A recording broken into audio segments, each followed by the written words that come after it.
Students principle of superposition discuss करेंगे। और principle of superposition है क्या, इससे पहले हम एक या एक से मतलब एक ही वेव के बारे में डिस्कस करते रहे हैं। यहाँ पे हम देखेंगे कि अगर दो वेव्स एट अ टाइम जो है किसी मीडियम में गुजर रही हों या दो से ज़्यादा वेव्स भी हों तो क्या इफेक्ट प्रोड्यूस होता है। वही इफेक्ट जो है प्रिंसिपल ऑफ सुपरपोजिशन हमें एक्सप्लेन करता है। तो यहाँ पे हम दो या दो से ज़्यादा वेव्स की बात करेंगे, ठीक है जी। Two are more waves, two are more waves, और एक ही मीडियम में ये ट्रेवल करेंगी, टू आर मोर वेव्स।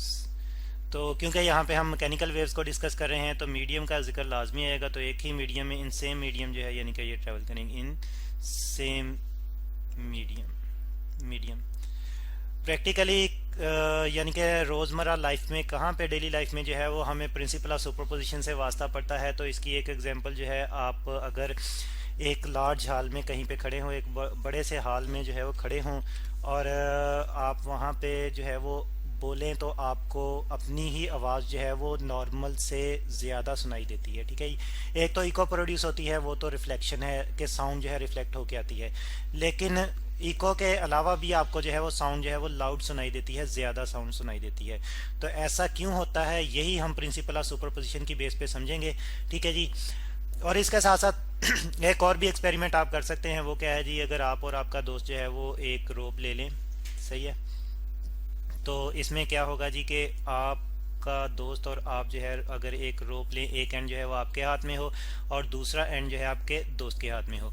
अब अगर जो है वो आप भी इसमें एक अप जर्क प्रोड्यूस करें और वो ट्रैवल करेगा क्रेस्ट की फॉर्म में आपके दोस्त की तरफ, और आपका दोस्त भी जो है उसी डायरेक्शन में यानी कि अप डायरेक्शन में जर्क प्रोड्यूस करे, तो ये जो है आपकी तरफ ट्रैवल करेगा, ये वाला जर्क। अब दरमियान में जब ये दोनों जो है वो पहुंचेंगे, तो जब ये आपस में ओवरलैप करेंगे तो किस तरह का फिनोमेना प्रोड्यूस होगा, ये भी आप देख सकते हैं, सही। तो अब इन्हीं चीज़ों को समझने के लिए यहाँ पे जो है हम फिर दो वेव्स को आपस में ओवरलैप करके देखते हैं कि क्या फिनोमेना जो है वो प्रोड्यूस होता है। तो स्टूडेंट्स यहाँ पे हमने एक वेव ली है, ठीक है जी। इसी तरह से हम एक वेव जो है वो और लेंगे और उनको आपस में जो है वो ओवरलैप करवा के देखेंगे और देखेंगे कि एक्चुअली क्या होता है, ठीक है जी। ये एक वेव है हमारे पास और इसी की तरह की जो है वो एक वेव और ले लेते हैं।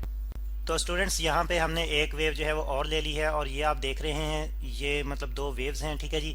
और अगर जो है वो ये एक ही डायरेक्शन में ट्रेवल कर रही हों तो ये अगर आपस में एग्जैक्टली ओवरलैप करें, देखें क्रेस्ट क्रेस्ट पे और ट्रफ ट्रफ पे अगर जो है वो ओवरलैप करे, थोड़ा सा मैं इनको जो है वो अलग रखता हूँ ताकि हमें नज़र आए कि दो वेव्स जो हैं वो आपस में ओवरलैप करी हैं, ठीक है जी। ये आपको दोनों वेव्स नज़र आ रही हैं।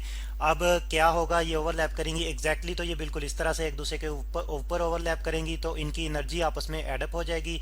और एक्चुअली हम एनर्जी को in the form of resultant displacement, और डिस्प्लेसमेंट कौन से displacement of vibration of particles की हम बात करेंगे, क्योंकि यहाँ पे मैकेनिकल वेव्स हैं तो मीडियम के पार्टिकल जो है वाइब्रेट करेंगे और हम ट्रांसवर्स वेव्स ले रहे हैं तो मीडियम पार्टिकल जो है वो एट राइट एंगल वाइब्रेट करेंगे।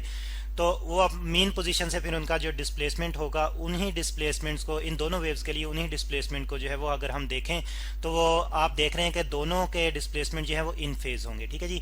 यहाँ पे मैं इनको थोड़ा सा अलग जो है वो दिखा रहा हूँ ताकि हमें नजर आए कि दोनों वेव्स जो हैं वो अलग अलग हैं, सही है। अब अगर हम बात करें दोनों के डिस्प्लेसमेंट की, और मैं कहता हूँ कि ये जो पहली वेव थी हमारे पास, इसका डिस्प्लेसमेंट जो है इक्विलिब्रियम पोजीशन से यहाँ पे ये ज़रा ज़्यादा रिप्रेजेंट हो गया, ठीक है जी। ये तकरीबन जो है वो यहाँ तक आएगा, ठीक है।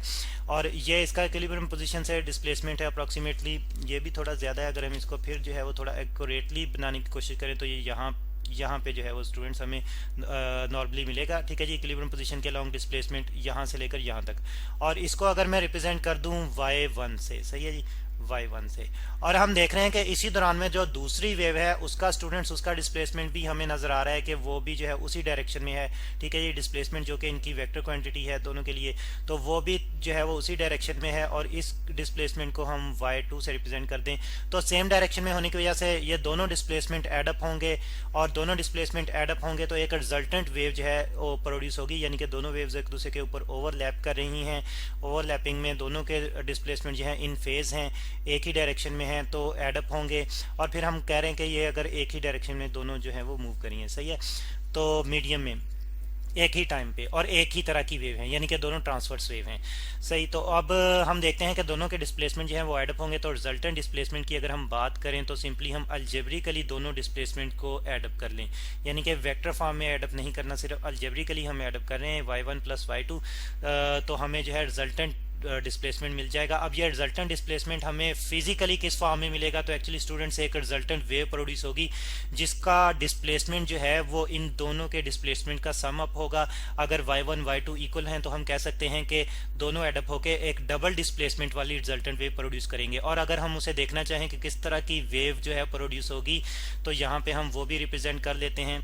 तो यहाँ पे स्टूडेंट्स फिर आप देख रहे हैं कि ये रिजल्टेंट वेव जो है, ये येलो कलर में आपको रिजल्टेंट वेव जो है इस फॉर्म में नजर आएगी। सही है जी। तो इस तरह से हमने देखा कि दो वेव जब आपस में ओवरलैप कर रही हैं तो उनके रिजल्टेंट और सेम डायरेक्शन में उनके डिस्प्लेसमेंट हैं, तो दोनों डिस्प्लेसमेंट्स एडअप होंगे, रिजल्टेंट वेव प्रोड्यूस होगी। रिजल्टेंट वेव का डिस्प्लेसमेंट जो है वो दोनों के इंडिविजुअल वेव डिस्प्लेसमेंट्स का सम अप होगा। सही है।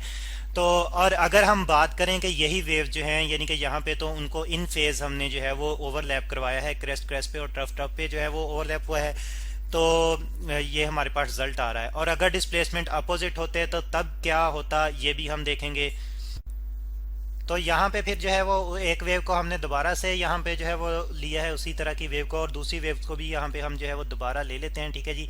तो यहाँ पे दोबारा जो है वही वेव हम अगर लेना चाहें तो ये दूसरी वेव है, वही उसी तरह की दूसरी वेव हम ले रहे हैं। ठीक है जी। अब ज़रा गौर करेंगे, अगर इनके डिस्प्लेसमेंट जो है आउट ऑफ फेज मिले, यहाँ पे अब जो है मैं क्रेस्ट को टफ के साथ जो है वो मिला रहा हूँ, तो तब क्या होगा स्टूडेंट्स, दोनों के डिस्प्लेसमेंट जो है वो अपोजिट हैं, यानी कि आउट ऑफ फेज हैं। आप ज़रा गौर करें कि इसका डिस्प्लेसमेंट जो है वो अपवर्ड डायरेक्शन में है। ठीक है जी। इसको अगर हम y1 से रिप्रेजेंट कर दें और नीचे वाली वेव यहाँ पे इसका डिस्प्लेसमेंट जो है डाउनवर्ड डायरेक्शन में है, तो वाइब्रेटिंग पार्टिकल्स के डिस्प्लेसमेंट की हम बात करें स्टूडेंट्स, तो इसके डिस्प्लेसमेंट को हम y2 से रिप्रेजेंट कर दें। अब वेक्टर क्वांटिटी है तो अलजेब्रिकली फिर हम वेक्टर क्वांटिटी को जो है वो कैसे रिप्रेजेंट कर सकते हैं अपोजिट डायरेक्शन में।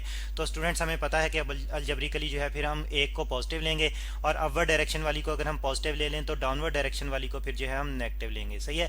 तो y2 जो है ये नेगेटिव में आएगा। तो यहाँ पे भी हम देख रहे हैं कि डिस्प्लेसमेंट जो है वो सिंपली अलजेब्रिकली एडअप हो जाते हैं, तो रिजल्टेंट वेव का डिस्प्लेसमेंट हमें मिल जाता है।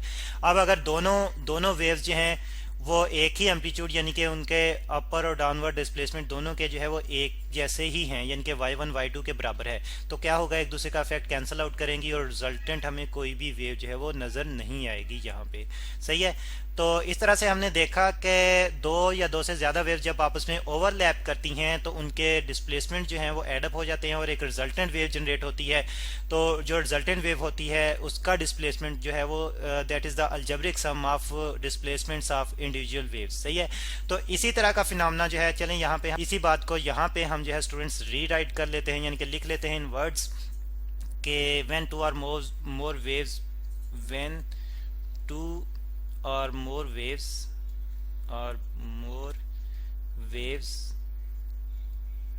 meet, ये ओवरलैप भी हम कह सकते हैं या मीट भी कह सकते हैं, meet each other in a medium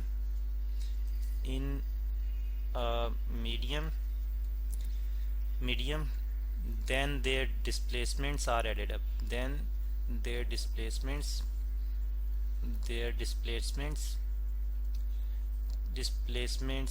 ये शॉर्टली में लिख रहा हूँ, डिस्प्लेसमेंट्स को आर एडेड अप। सही है जी।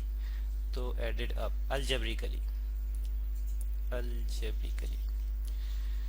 तो स्टूडेंट्स ये है, इसी को जो है स्टूडेंट्स हम अलजेब्रिकली, इसी को स्टूडेंट्स हम जो है वो प्रिंसिपल ऑफ सुपरपोजिशन कहते हैं। ठीक है जी। अलजेब्रिकली तो यही प्रिंसिपल ऑफ सुपरपोजिशन है। तो हमने स्टार्ट में जो बात की थी, ये एक हाल में लाउड साउंड सुनाई दे दें कि नॉर्मल से ज़्यादा साउंड सुनाई देने की, तो एक्चुअली होता कुछ यूँ है कि आप जब बोलते हैं तो आपकी साउंड वेव जो है वो इंसिडेंट करती हैं इन सर्फेसेस पे, हाल की सर्फेसेस पे, और यहाँ से रिफ्लेक्ट होती हैं। तो रिफ्लेक्टेड वेव जो हैं जब आपस में मिलती हैं तो एक दूसरे को ओवरलैप करती हैं। ओवरलैपिंग के नतीजे में वो जो है वो एक दूसरे का रिजल्टेंट डिस्प्लेसमेंट जो है उनमें एडअप हो जाता है, सॉरी उनका इंडिविजुअल डिस्प्लेसमेंट जो है एडअप हो जाता है, और रिजल्टेंट वेव का डिस्प्लेसमेंट जो है वो फिर मैक्सिमम हो जाता है। उसी मैक्सिमम डिस्प्लेसमेंट यानी कि एम्पलीट्यूड के बढ़ जाने की वजह से जो है हमें लाउड साउंड सुनाई देती है। तो तो यहाँ पे फिर principle of superposition he work करता है। सही है, तो प्रिंसिपल ऑफ सुपरपोजिशन की वजह से मुख्तलिफ फिनोमेना जो है वो हमें नज़र आते हैं, जिनमें एक इंटरफेरेंस है, इंटरफेरेंस, सही है जी। और इसमें एक तो कंडीशन ये है कि इंटरफेरेंस तब प्रोड्यूस होगा प्रिंसिपल ऑफ सुपरपोजिशन को फॉलो करते हुए जब सेम फ्रीक्वेंसी और सेम डायरेक्शन में वेव्स जो है, सेम फ्रीक्वेंसी की वेव्स सेम डायरेक्शन में मीडियम में ट्रेवल कर रही हूँ, सेम डायरेक्शन, सही है। और इसके अलावा इंटरफेरेंस के अलावा जो है स्टूडेंट्स एक और फिनोमेना प्रोड्यूस होता है जो है बीट्स, सही है जी। तो बीट्स का प्रोड्यूस होती हैं और ये भी प्रिंसिपल ऑफ सुपरपोजिशन को ही फॉलो करेंगी। इसमें यह है कि फ्रीक्वेंसी थोड़ी सी डिफरेंट होती है, डिफरेंट फ्रीक्वेंसी की वेव जो है आपस में मिलती हैं, डिफरेंट फ्रीक्वेंसी, ठीक है जी, फ्रीक्वेंसी, लेकिन डायरेक्शन सेम ही होती है, सेम डायरेक्शन, सही है जी। और इसके अलावा स्टूडेंट्स एक और भी फिनोमेना जो है जो प्रिंसिपल ऑफ सुपरपोजिशन को फॉलो करते हुए हमें नजर आता है वो है जी स्टेशनरी या स्टैंडिंग वेव्स, स्टेशनरी या स्टैंडिंग वेव, स्टेशनरी वेव्स। और इसमें स्टूडेंट्स जो है वो क्या होता है, यानी कि ये कब जो है वो होता है ये फिनोमेना जब सेम फ्रीक्वेंसी की वेव जो है, सेम फ्रीक्वेंसी वेव जो है अपोजिट डायरेक्शन में ट्रेवल कर रही हो, ठीक है जी, अपोजिट डायरेक्शन मीडियम में, तो तब जो है वो स्टेशनरी वेव्स जनरेट होती हैं। तो स्टूडेंट्स ये है प्रिंसिपल ऑफ सुपरपोजिशन, और इसकी ये जो डिफरेंट फॉर्म है, ये जो डिफरेंट फिनोमेना है, ये हम नेक्स्ट लेक्चर्स में डिस्कस करेंगे।